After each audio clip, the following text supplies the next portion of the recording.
Welcome to Excellence in Excel, and in this video you're going to learn how you can use Google Spreadsheets and how you can use Google Sheets count function.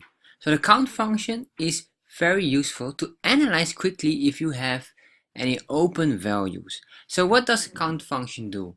It counts a range of cells that you select based on numbers, and it will count if there is any value inserted, yes or no. So it's very simple. So let me show you exactly what I'm talking about. So imagine here we have two columns here. One column is it's like from a survey, as a questionnaire. Ask what is your gender, and number two, what is your age.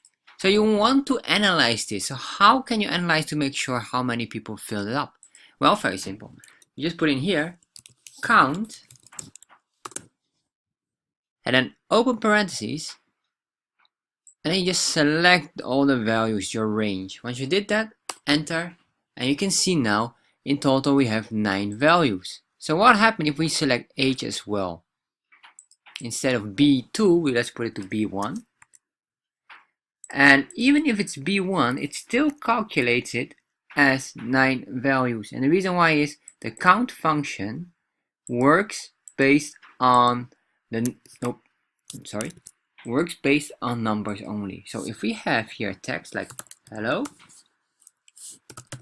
you can see the value misses and it starts to decline. It doesn't count it at all. So this is very useful if you want to see if you have any open values in a certain situation, and then you can start to quickly analyze. And that's how you use the count function in Google Sheets.